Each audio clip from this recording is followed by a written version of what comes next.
Jesus Christ, the living cornerstone, crucified and risen to redeem us. We adore and worship Him alone. 네, 신명기 12장 8절입니다. 네, 우리 한 목소리를 읽겠습니다. 시작. 또한 너희는 우리가 이날 여기에서 행하는 모든 것, 즉 무엇이든지 각 사람이 자기 눈에 옳은 대로 행하는 것을 본받아 행하지 말지니라. 아멘. 같이 말씀에서 기도하시겠습니다. 하나님께서 또 귀한 말씀과 또 교제와 또 기도와 또 성도들 간의 친교를 주님 허락하시고 오늘 또 귀한 전도하는 날도 주시고 주님의 복음을 전할 수 있도록 저희들 기회를 주셔서 감사합니다. 하나님, 이 사랑의 교제와 또 주님의 말씀 안에 또 주님의 복음을 전하는 그런 모든 일에 하나님께서 또 특별히 개입해 주셔서 감사합니다. 하나님, 이 저희들의 섬김이 헛되지 않도록 하나님 저희들 마음을 붙잡아 주시기를 간절히 바랍니다. 하나님, 이 시간 또 주님의 말씀으로 나갑니다. 이 말씀으로 저희들 마음속을 주님 샅샅이 또 밝혀주시고 보여주시고, 그래서 주님 저희들에게 새로운 영을 또 회복시켜 주셔서 주님의 길로 저희들이 담대하게 돌이키는 또한 귀한 시간이 되도록 도와주시옵소서. 주님의 성령님께서 함께 해주시길 바라며 예수님의 귀하신 이름으로 기도드렸습니다. 아멘. 예, 앉아주시겠습니다. 우리 신명기 말씀은 여러분 잘 아시듯이요, 우리 모세가 이스라엘 이집트를 나온 이스라엘 새로운 세대들에게 하나님의 말씀의 모든 말씀을 다 다시 한번 전달하는 그런 성경이 바로 이 신명기입니다. 여러분, 이스라엘 백성들이 가나안 땅을 가나안 땅을 향해 떠난 지 40년이 되었습니다. 이집트 땅에서 나올 때 20세 이상이었던 모든 사람들이 어떻게 됐습니까? 다 광야에서 죽고 말았습니다. 여러분, 그러나 딱 두 사람만, 그 20세 이상의 사람들 중에 딱 두 사람만 들어갔습니다. 갈렙과 여호수아였습니다. 근데 여기 또 한 사람이 못 들어간 사람이 있었어요. 들어가야 될 사람 같은데 못 들어가는 사람이 있었어요. 모세였습니다. 모세는 정말 하나님과 가까운 삶을 살았습니다. 그리고 정말 하나님이 친구라고 말씀할 정도로 가까웠던 그런 온유하고, 정말 이 백성들을 가르칠 때 그의 분대로 하지 않고 온유함으로 했던 사람입니다. 그런데 딱 한 번 분을 품음으로 인해서 하나님의 명령을 지키지 못했습니다. 그런데 그 이유 때문에 들어가지 못했다는 겁니다. 여러분, 왜냐하면요, 모세는 막중한 책임이 있었습니다. 권위라는 책임이 있었습니다. 그 권위를 가진 사람들에 대한 책임을 하나님은 더 강하게 물으신다는 겁니다. 그 장면을 우리에게 보여주시고 있습니다. 여러분, 그렇다고 모세가 약속의 땅 못 들어갈 거 미리 알았잖아요. 하나님은 너는 가질 수 없다. 근데 그렇다고 막 살았습니까? 막 살지 않았습니다. 결코 그렇지 않았습니다. 마지막까지 그는 책임이 있었습니다. 새로운 세대들에게 이 모든 말씀들을 다 전달하는 책임이 있었어요. 그것을 끝까지 모세는 열정을 다해서 했다는 겁니다. 그 말씀들 중에 이 중요한 말씀 하나가 오늘 여러분과 제가 나눌 부분입니다. 여기 8절에 각 사람이 자기 눈에 옳은 대로 행하는 것을 본받지 말라. 아멘. 이것은요, 큰 전제입니다. 큰 그림을 그릴 때 밑그림을 그리잖아요. 스케치를 합니다. 스케치가 굉장히 중요하잖아요. 그림에서는. 그것이 방향을 결정합니다. 모든 그림의 방향을 결정합니다. 그렇죠, 오사모님? 대답을 안 하네. 아닌가요? 맞죠? 이 밑그림입니다. 우리 그리스도인들이 이 땅을 살아가야 할 정말 대전제입니다. 이것이 기초입니다. 내 눈에 옳은 대로 행하지 말라. 여러분, 왜냐하면요, 그 새로운 약속의 땅에 들어갔을 때 어떤 민족이 있었습니까? 7민족이 있었습니다. 헷 족속, 기르가스 족속, 아모리 족속, 가나안 족속, 브리스 족속, 히위 족속, 여부수 족속, 이 7개 민족이 있었는데요. 이 민족이 어떻게 살았냐면 바로 자기들 눈에 오른 대로 살았기 때문에. 신명기 12장 2절부터 볼까요? 2절부터 4절. 예, 2절부터 4절 다 같이 읽겠습니다. 시작. 너희가 소유할 민족들이 자기 신들을 섬기던 곳은 높은 산 위든지 작은 산 위든지 모든 푸른 나무 아래든지 그 모든 곳을 너희가 진멸하고 그들의 제단들을 헐며 그들의 기둥들을 깨뜨리고 작은 숲들을 불로 태우며 또 그들의 신들을 새긴 형상들을 찍어 넘어뜨려 그들의 이름들을 그곳에서 멸하라. 주 너희 하나님께는 너희가 그와 같이 행하지 말고. 여기까지 읽겠습니다. 아멘. 여러분, 7문제가 어떻게 했습니까? 자기 눈에 오른 대로 행한 부분이 여기 자세히 나오죠. 예, 형상들을 짓고요, 하나님 이외에 다른 신들을 섬기고요, 세우고 숲을 세우고 거기서 가서 자기의 마음에 드는 것을 하나 정해가지고 거기다가 다 자기 삶을 드렸던 겁니다. 그와 같이 하지 말라고 하나님께서 이렇게 말씀하셨던 겁니다. 근데 이것을요 몇 년을 했습니까? 그들이 적어도요, 이스라엘 백성들이 야곱 가족들이 이집트로 간 430년, 그리고 거기서 나와서 광야에서 돈 40년 더해서요 470년 동안 하나님이 그들을 멸망시키지 않으시고 참으셨어요. 아까 우리 긍휼에 대해서 몇 분이 또 암송을 하셨는데, 하나님 얼마나 긍휼이 많으시면 470년 동안 그들을 바로 멸하시지 않으시고 참으셨다는 겁니다. 하나님께서 그들에게 보여주시는 긍휼이 얼마나 큰지, 우리 믿지 않는 사람들에게도 보여주시는 긍휼이 얼마나 큰지를 우리에게 보여주는 겁니다. 근데요, 그 정도로 긍휼을 보이시면 우리 믿는 우리들에게 얼마나 더 큰 긍휼을 보이신다는 겁니까? 자녀들이, 구원받은 자녀들이 이 세상과 똑같이 살면 주님의 그 진노 아래, 언제 멸망할지 모르는 진노 아래에 있는 것처럼 우리가 살게 되면 하나님이 얼마나 기뻐하실까요? 얼마나 슬퍼하실까요? 자기 아들이 위험한 곳에 가는 걸 바라는 우리 아버지 어머니들이 없잖아요. 지켜주잖아요.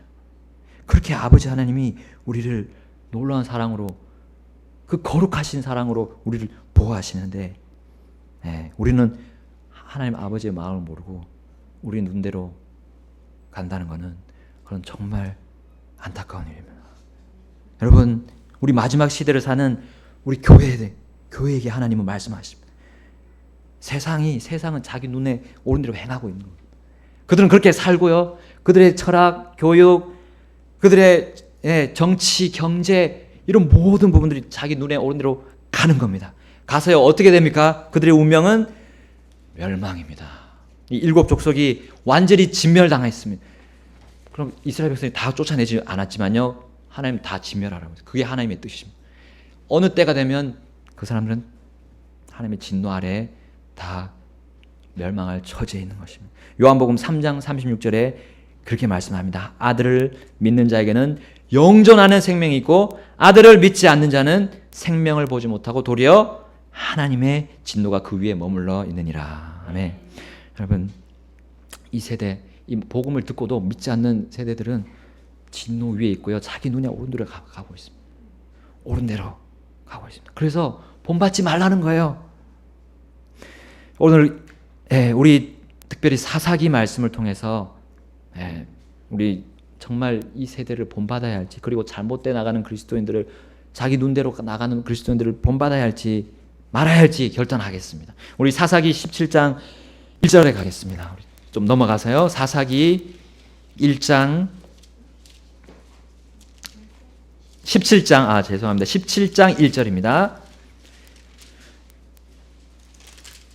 약속의 땅에 들어간 그 세 세대 이후에 몇 세대가 지났습니다.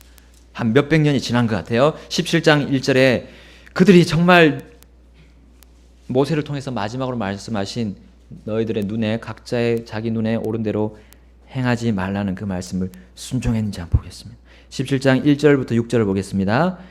다 같이 읽겠습니다. 시작. 에브라임 산에 미가라는 이름의 한 사람이 있더라. 그가 자기 어머니에게 이르되 어머니가 잃어버린 은 1100세겔에 관하여 어머니께서 저주하시고 내 귀에도 그것에 관하여 말씀하셨사온데 보소서 그 은이 내게 있나이다. 내가 그것을 취하였나이다 하니 그의 어머니가 이르되 내 아들아 주께서 내게 복 주시기를 원하노라 하니라. 그가 은 1100세겔을 자기 어머니에게 도로 주매 그의 어머니가 이르되 내가 내 아들을 위하여 새긴 형상과 부어 만든 형상을 만들려고 이미 내 손에서 이 은을 주께 온전히 봉헌하였노라. 그러므로 내가 이제 그것을 내게 도로 주리라 하니라. 그러나 그가 그 돈을 자기 어머니에게 도로 주므로 그의 어머니가 은 200세겔을 취하여 주물공에게 주매 그가 그것으로 새긴 형상과 부어 만든 형상을 만드니 그것들이 미가의 집에 있더라. 그 사람 미가는 신들을 섬기기 위한 집을 가지고 있었으며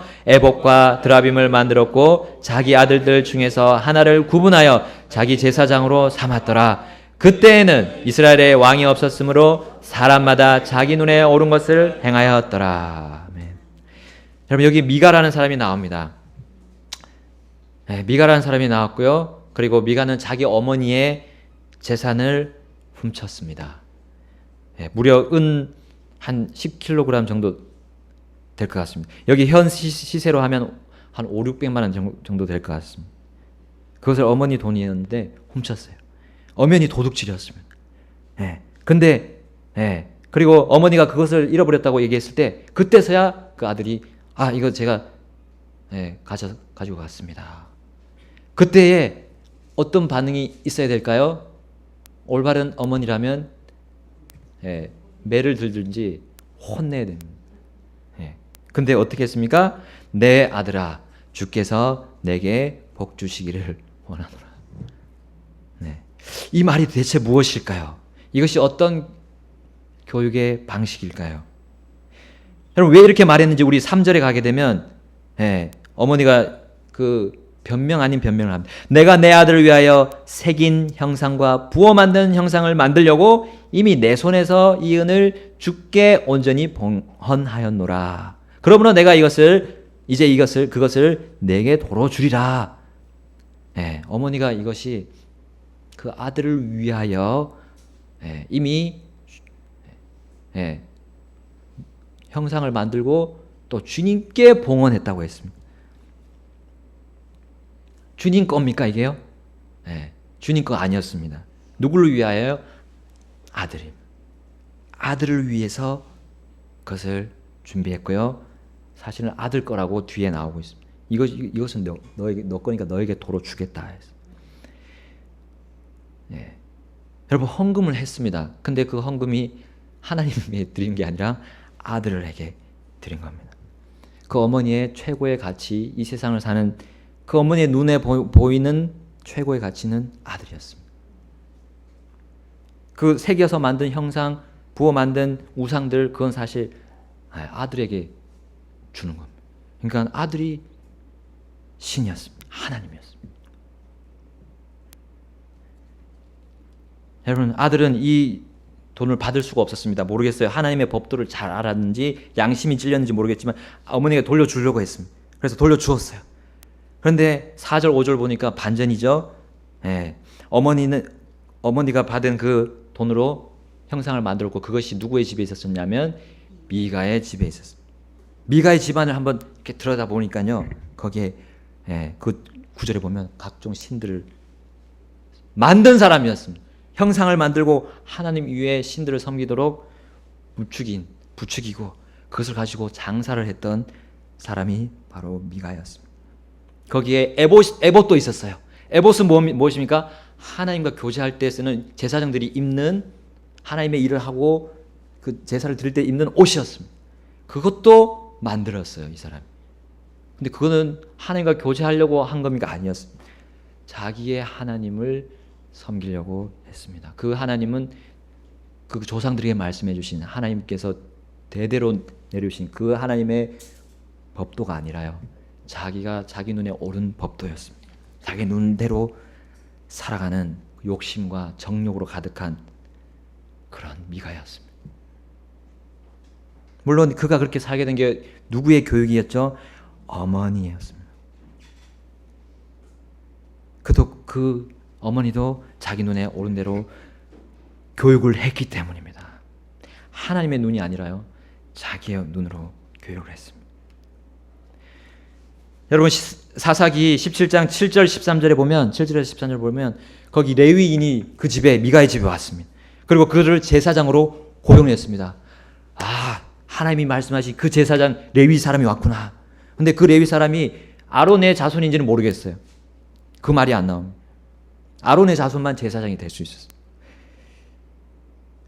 근데 이렇게 자기 눈에 옳은 대로 산 사람의 마지막이 어떻게 됐습니까? 우리 18장을 통해 볼 수 있습니다. 18장에 보면요, 대충 내용이 그렇습니다. 단 지파의 사람들이 600명의 정복군들이 이 미가의 집을 거쳐갔습니다. 근데 그 미가의 집에 있는 제사장을 비롯해서 거기에 있는 형상들, 금, 은, 그 귀한 보석으로 만든 형상들 다 훔쳐갔어요. 미가가 그의 마음에 두고 있는 것, 그가 최고의 가치로 두고 있는 것, 이것들이었어요. 형상들, 금, 은으로 만든 귀한 거잖아요. 다 자기 재산입니다. 하나님이 그 재산을 그냥 다 갖고 가셨습니다. 여러분, 마지막이 이렇습니다. 자기 눈에 옳은 대로 행하는 사람들의 마지막은 하나님의 화가 있는 겁니다. 이사야 5장 21절에 이사야 대언자를 통해서 엄중히 경고하셨습니다. 자기 눈에 지혜로운 자들과 자기가 보기에 분별 있는 자들에게 화가 있을지어다. 아멘. 아멘. 미가와 그 어머니는 이집트의 속박에서 구원받은 이스라엘의 민족이었어요. 약속의 땅에 들어갔던 그런 민족이었습니다. 하나님의 귀한 그런 풍족한 것을 다 누렸던 사람. 근데 지금 어떻게 되냐? 자기의 하나님이 보물입니다. 이 세상의 재물들이고요. 자기 눈에 옳은 대로 정했습니다. 그렇게 가정을 교육하고요. 그렇게 또 가정의 그 자손의 자손을 그렇게 또 교육하고 있습니다. 네. 여러분, 우리의 가정을 보겠습니다. 우리의 자녀들 어떻게 교육을 하고 있습니까? 주의 교육과 훈계로 정말 양육하고 있습니다.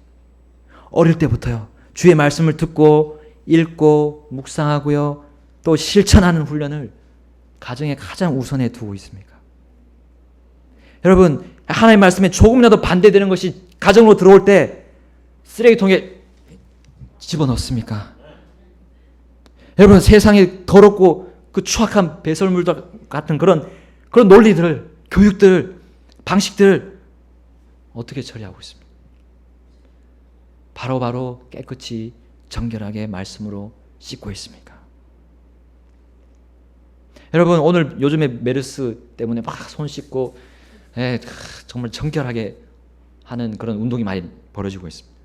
근데 우리 영혼의, 가정의 영적인 부분은 어떻게 그렇게 깨끗이 신경 써서 노력하고 시간을 들이고 재물을 들이고 하고 있습니까? 방진 마스크를 쓰고요. 그럴 정도로 우리의 몸, 우리의 영혼 안으로 들어오는 더러운 것들을 차단하고 있습니다. 여러분, 우리는 뭘 하고 있습니까? 아이들과 함께 보내는 시간을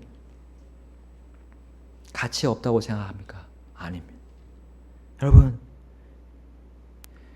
아이와 함께 보내는 시간이 너무나 적어지고 있는 것 같습니다. 여러분, 제가 어느 TV를 보니까 안녕 땡땡땡이라는 프로그램이 있어요.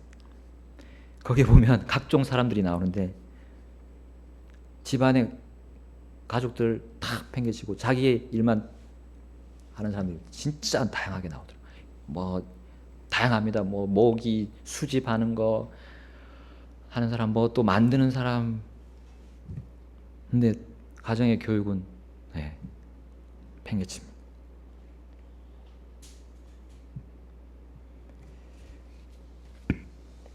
우리 6절 말씀 보겠습니다. 다시 우리 6절 말씀에 그때에는 이스라엘의 왕이 없었으므로 사람마다 자기 눈에 옳은 것을 행하였더라. 자기 눈에 옳은 대로 행하는 사람, 행하는 그 가정은 그 가정만 바탄으로 가는 게 아니면 단지파에게 전염이 됐습니다. 여러분, 단지파, 아까 그 미가의 우상 형상들을 다 훔쳐간 그 단지파 어떻게 됐습니까? 사사기 18장 30절 31절 보겠습니다. 30절 31절 보겠습니다. 우리 한 목소리로 읽겠습니다. 시작. 단 자손이 그 새긴 형상을 세웠으며 므낫세의 손자요 게르솜의 아들인 요나단과 그의 아들들은 그 땅이 포로로 사로잡혀 가는 날까지 단 지파의 제사장이 되니라. 하나님의 집이 실로에 있던 모든 기간에 그들이 자기들을 위하여 미가가 만든 그 새긴 형상을 세웠더라. 자기들을 위하여 그들은 자기들 눈에 오른 대로 했습니다. 주님의 눈에 오른 대로 하기를 거부한 한 사람, 한 가정, 그것이 지파로 번져나고요. 한 나라 전체를 다 오염시켰습니다.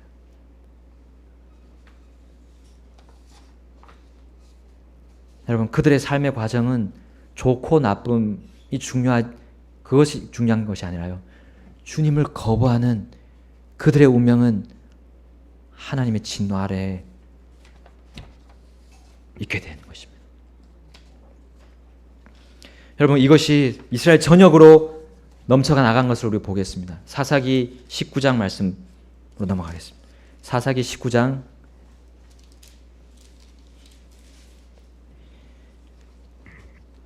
여기에 한 레위 사람이 나옵니다. 이 사람은 첩을 데리고요, 자기 집으로 돌아가는 길에 있었습니다. 19장 뒤편에 보면 22절부터 보게 되면 거기에 밤이 됐습니다. 그 사람이 집에 돌아가고 있었는데 베냐민의 도시에 기브아로 들어갔습니다. 밤이 돼서 이제 한 노인의 집에 거하게 되었습니다. 한밤중에 그 도시에 어떤 사람이 왔냐면 벨리알의 자손들이 그 집을 에워싸고요, 문을 두드리면서 거기 레위 남자는 하여튼 남자를 끌어내라고, 그거 관계하겠다고 했어요. 여러분, 벨리알의 자손들이 누군지 봐야 되겠습니다. 신명기 13장 13절에 너희 가운데 어떤 자들 곧 벨리알의 자손들이 나가서 자기들 도시의 거주민들을 끌어내어 이르되 우리가 가서 너희가 알지 못하던 다른 신들을 섬기자 한다 하거든. 벨리알의 자손들이 어떤 사람이냐면요, 하나님이 아닌 다른 신들을 섬기게 계속해서 부추기는 사람. 한마디로 말해서요, 자기 눈에 오른 대로 행하는 사람. 여러분, 인간 말종이라고 우리 보통 속된 말로 얘기하는데 하나님을 떠난 사람입니다. 여러분, 히브리 사람들도 이 벨리알의 자손들을 그렇게 말하고 있습니다. 하나님을 떠난 사람, 완전히 부도덕한 사람들, 완전히 그냥 자기 멋대로 완전히 사는 사람들, 벨리알의 자손이라고.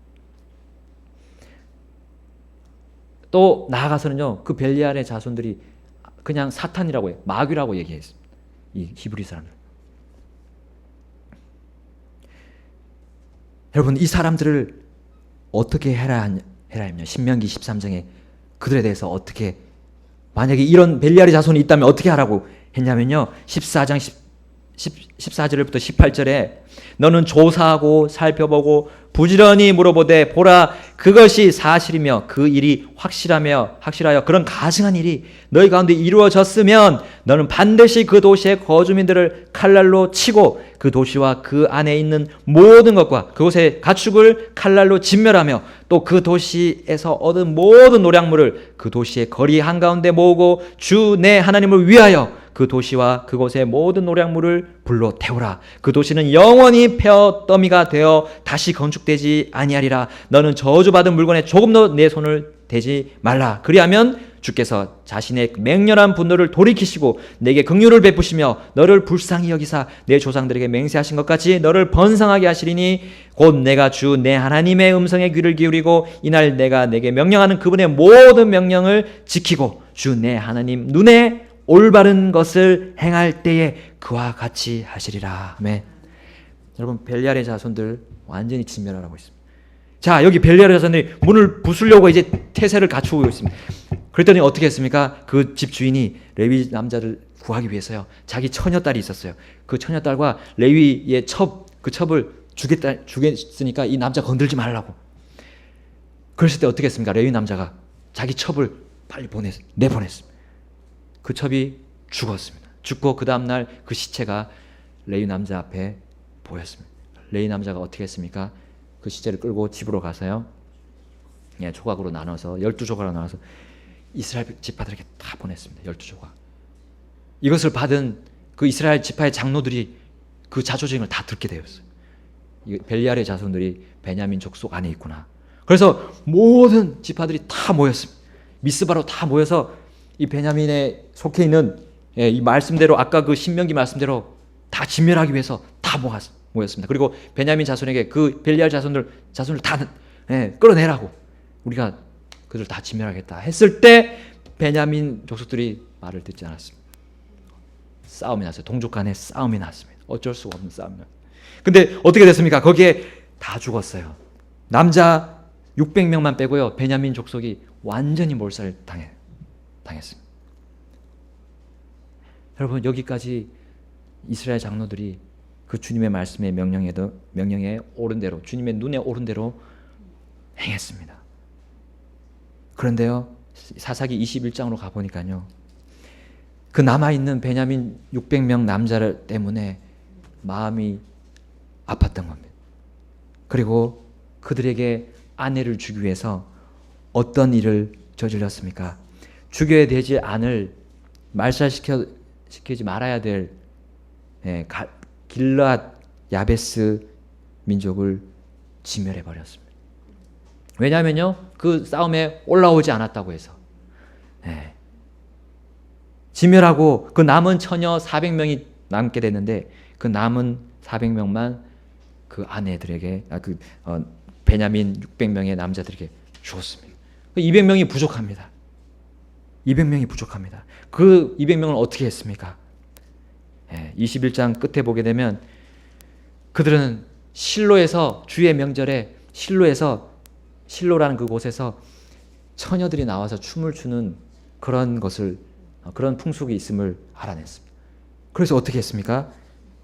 거기 처녀들이 춤추러 나올 때, 너희 베냐민 200명, 남은 아내가 없는 200명 너희들은 그들을 각자가 한 사람씩 취해서 데리고 가라는 거예요. 이건 무엇입니까? 인신매매입니다. 여러분, 하나님 인신매매를 기뻐하십니까? 여러분, 필요치 않은 사료까지 했고요, 인신매매까지 했습니다. 왜 그들이 그렇게 행동했습니까? 자기 눈에 옳은 대로 행했기 때문에. 그 장로들이요, 그 일을 정당화시켰습니다. 사사기 21장으로 가겠습니다. 21장 22절 보겠습니다. 21장 22절 보겠습니다. 한 목소리로 읽겠습니다. 21장 22절입니다. 시작. 만일 그들의 아버지들이나 형제들이 우리에게 와서 불평하면 우리가 그들에게 말하기를, 우리를 위하여 그들에게 호의를 베푸라. 우리가 전쟁 중에 각 사람을 위하여 그의 아내를 남겨두지 못하였느니라. 너희가 이번에 그들에게 주지 아니하였은즉 너희에게 죄가 없을 것이니라 하겠노라 하매. 우리를 위하여. 하나님을 위하여입니까? 우리를 위하여입니다. 우리 각자의 눈에 옳은 대로, 세상 사람이 보기에 좋은 대로, 사람의 눈에, 세상 사람이 아니고 사람의 육신의 그 인본주의를 위해서 그렇게 하라는 겁니다. 인본주의에 따지면 그건 죄가 아니다. 인신매매는 죄가 아니다. 그리고 사람 죽이는 것 죄가 아니라. 여러분, 일단 결혼에 대해서, 이 시대에 누가 이런 결혼을 허용합니까? 이것은 죄악입니다. 여러분, 이 억지 결혼은 주님이 기뻐하시는 것이 아닙니다. 하나님께서 계획하신 남녀 관계에 이런 식으로 하는 거 아닙니다. 여러분, 내가 배고프고 내가 못 참겠고 내 눈에 아름다우면 취하면 되겠습니까? 여러분, 벨리알의 자손들이 그렇게 했습니다. 그렇게 해서요, 심지어는 남색하는 자들이 이 벨리알의 사람들이었습니다. 그리고 동성애에 빠지는 것이 죄가 아니라고 말하는 사람들이 바로 벨리알의 자손들입니다. 여러분 요즘에 거리를 활보하고 있습니다. 활보하려고 막 지금 하는데 하나님이 지금 막고 계시는 것 같습니다. 아직까지는 우리나라에서요. 여러분 이스라엘의 모든 백성들이 벨리알의 자손을 다 진멸한 것 같았지만 어떻게 됐습니까? 어떻게 그것이 전염이 됐습니까? 여러분 이것이 세상의 풍조가 아닙니까? 주님이 오실 때 벌어지는 그 극도의 범죄들 중에 인신매매, 그 사람을 산채로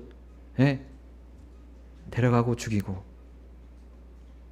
그리고 여러분 자세하게 말씀드리면 자유연애도 극심한 죄입니다. 여러분 우리 왜 젊은이들이 자유연애를 뭐 아무렇지도 않은 걸 뭐 다 하는 거라고 생각하고 왜 그렇게 합니까? 안 믿는 사람들이 자기 눈에 오른 대로 하는 걸 그대로 그냥 본받는 거예요. 그리고 뭘로 세뇌가 됩니까? 드라마, 영화, 그리고 아주 유명한 사람들 나와서 얘기하는 거, 그리고 그들의 삶, 그리고 뉴스에 나오는 것들, 뉴스 기사에 나오는 것들, 말도 안 되는 것들, 거기에 넘어가고 있습니다. 우리는 본받아 가고 있습니다. 빨리 빠져나와야 됩니다. 거기서 나와야 됩니다. 자기 눈에 옳은 대로 행했던 이스라엘 장로들과 백성들, 여러분 우린 그대로 따라가서는 안 됩니다. 여러분 또한 우리의 권위자들이 잘못하고 있다고 해서 내가 어떻게 반응하고 있습니까? 잘못하는 부모님들, 잘못하고 있는 선생님들, 직장 상사들, 심지어 목회자들, 자기 눈에 옳게 그렇게 가고 있는 그 사람들 보고요, 나도 그들과 같이 똑같이 죄를 짓겠다, 마음속에 내 마음 깊은 곳에서 아우성을 치고 있습니까? 한 사람의 범죄를 보고 나도 범하겠다고 하게 되면요, 특히 권위자의 죄를 보고 나도 그 죄를 범하겠다고 하면요, 그 권위자의 그 중한 그 책임에 따른 징벌을 나도 받게 됩니다. 여러분 아까 모세가 받았던 그 징벌, 여러분 우리는 기억하면 더 큽니다. 그 징벌은 하나님의 징계는 더 크다는 겁니다. 그걸 우리가 감수할 수 있겠습니까? 못합니다.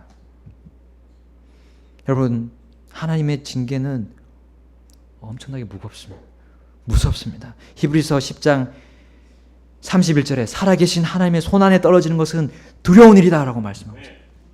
그 앞에 30절에는 원수 갚는 일은 내게 속하였으니 내가 갚아주리라 주가 말하노라 하시고, 또다시 주가 자신의 백성을 심판하리라 하고 말씀하신 분을 우리가 아노니 했습니다. 하나님의 징계가요 엄청납니다. 그 징계는 우리 동남아 지역과 일본의 쓰나미를 통해서 받잖아요. 중국의 지진, 그거는 하나님의 징계의 일부일 뿐입니다. 여러분 작은 부분이에요. 여러분 또 개인적으로 우리의 어떤 징계를 줄 수 있습니까? 하나님 우리의 몸을 칠 수도 있습니다. 그리고요 우리의 몸보다 마음을 더 아프게 할 수도 있습니다. 여러분 우리 권위자에 대해서 권위자가 잘못하고 있을 때 제발 우리는 범죄하면 안 됩니다. 우리 그 올바른 반응으로 하나님께 더 우리 기도하고 나가야 되는 겁니다. 여러분 청년들 우리 자유연애 주님이 분명히 하지 말라고 했습니다.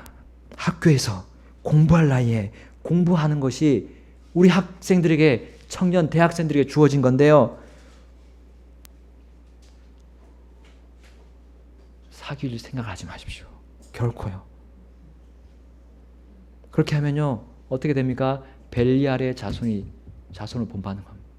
그러면 그들이 받을 징책을 우리가 받는 겁니다.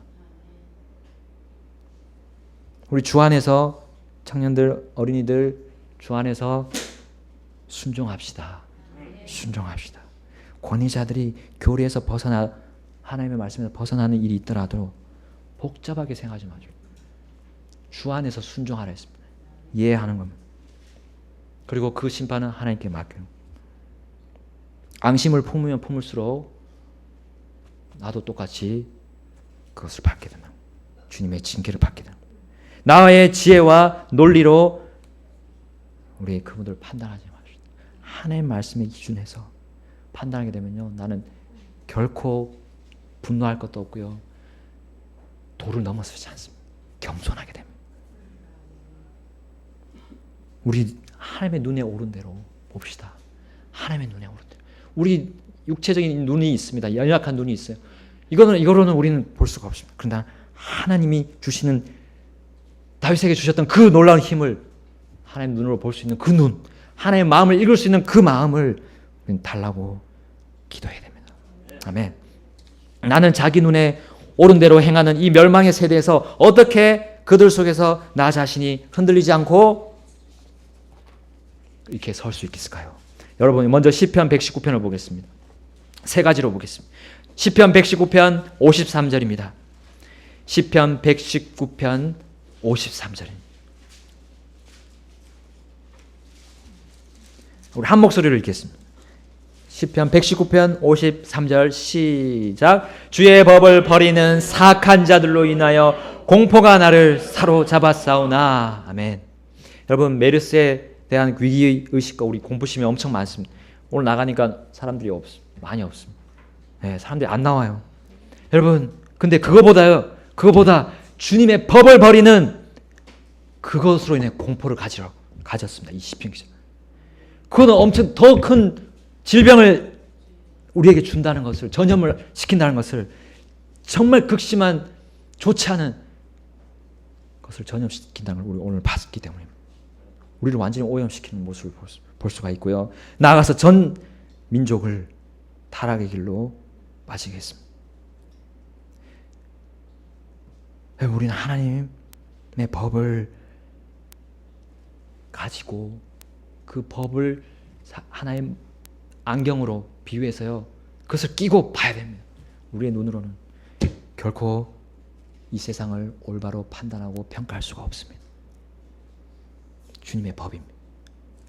여러분, 거기서 우리는 힘을 얻을 수 있습니다. 세상을 이길 수 있는 힘을 얻을 수 있고요, 내 눈에 옳은 대로 행하지 않을 힘을 받을 수 있다는 겁니다.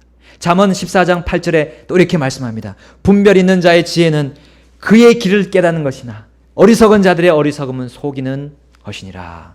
잠언 14장 15절에 또 이렇게 말합니다. 단순한 자는 모든 말을 믿으나 분별 있는 자는 자기의 가는 것을 잘 살피느니라. 아멘. 여러분, 다른 사람을 살피다 보면요, 다른 사람, 또 세상 사람을 보게 됩니다. 사람을 보게 되면 사람 눈으로 판단할 수밖에 없어요. 나를 봅시다. 나를 보는데 무엇을 봅니까? 내가 잘 가고 있는지. 누구의 눈에 잘 가고 있습니까? 하나님의 눈에 내가 잘 가고 있는, 나를 살피는 겁니다. 거기서 분별 있게 되고요, 세상을 올바르게 판단하고 올바로 볼 수가 있습니다. 여러분, 그러려면 우리가 주님의 말씀을 보는 걸 게을리하면 안 됩니다. 읽고 묵상하고요, 노트에 써야 됩니다. 여러분, 그때 우리 어린이들하고 우리 학생들하고 청년들하고 같이 본 그게 있는데, 전두엽, 후두엽이 있는데, 우리 TV를 보고 드라마를 보면 여기밖에, 후두엽밖에 이렇게 움직이지 않는다고. 근데 그래서 우리가 책을 읽고 거기서 생각하고 거기서 요약을 하고 하게 되면 전두엽이 아주 왕성하게 작용을 한다고.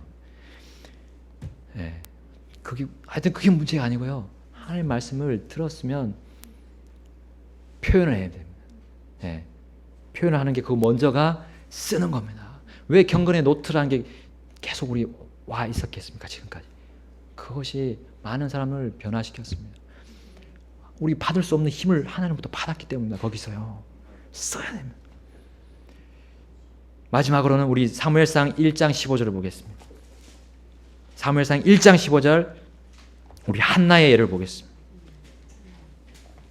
사무엘상 1장 15절 우리 한 목소리를 읽겠습니다.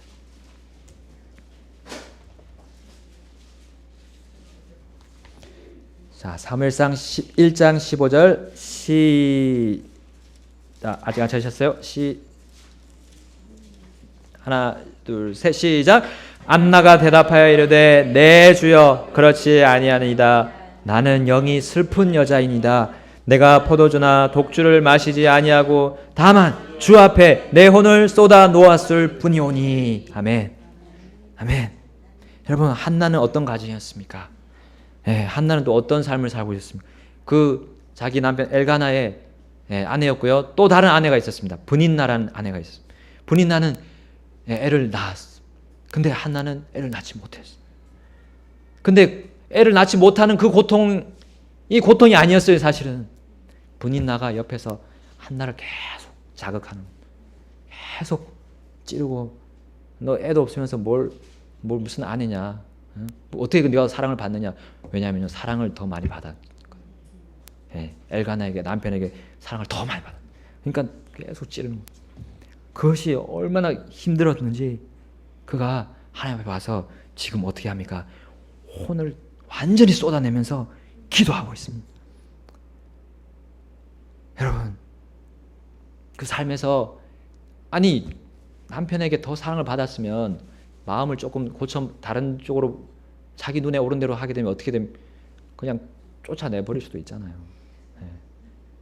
얼마든지 우리 정말 그 악한 지혜는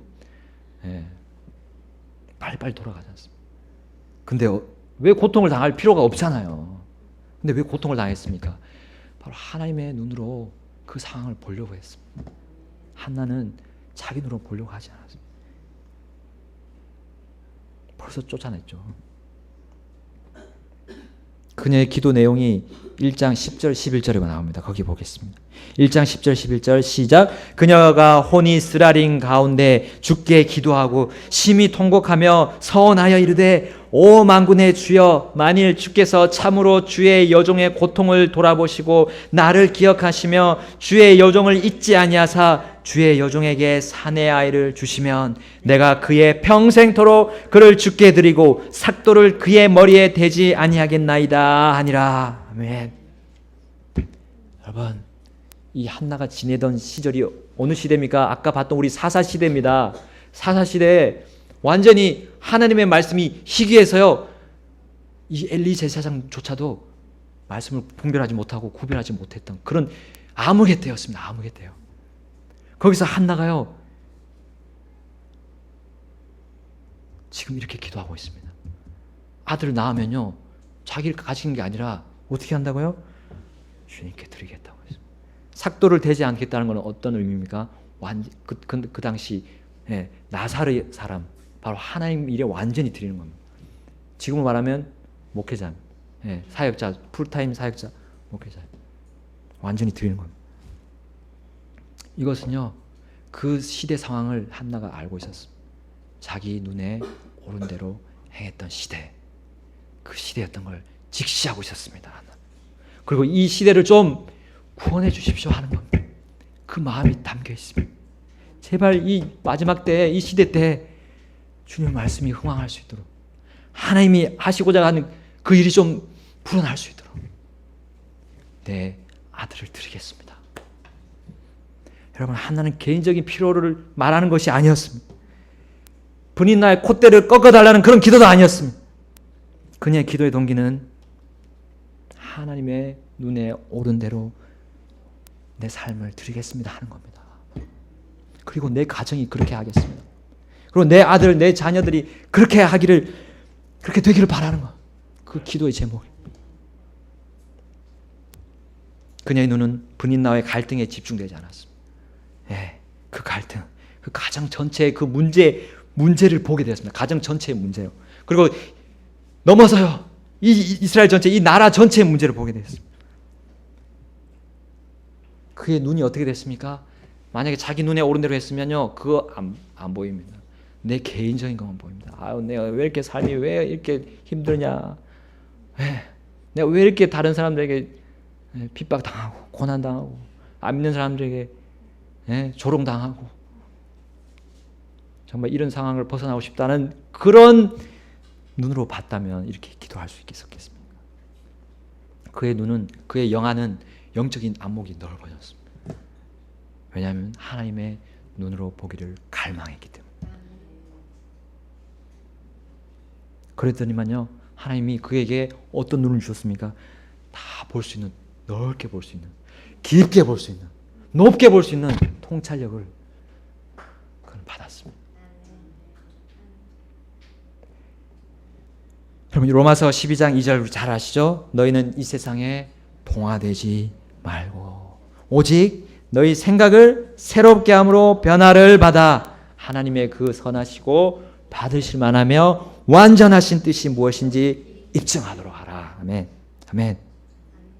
여러분, 이 세상에 동화되지 않는 것이 내 눈에 오른 대로 행하지 않는 것입니다. 동화되지 않는 것이 바로 내 눈에 오른 대로 사람들의 눈에, 사람들이 행하는 행태에 행하지 않는다는 그 결단을 오늘 우리 다 같이 합시다. 그리고 주님께 두 손 두 발 다 들고 갑시다. 나는 할 수 없습니다. 내 힘으로는 할 수 없습니다. 주님께 완전히 굴복하고요. 잘못한 거 있으면 통회하고요. 생각을 새롭게 바꿉시다. 바꾸고 변화를 받고요. 그리고 하나님을 당당하게 드러내고 세상 사람들에게 자신 있게 좀 전도지 주고요. 또 하나님에 대해서 말하고 그렇게 하는 저와 여러분이 되기를 바랍니다. 하나님께서 그렇게 원하십니다. 다시 결단 내리게 기도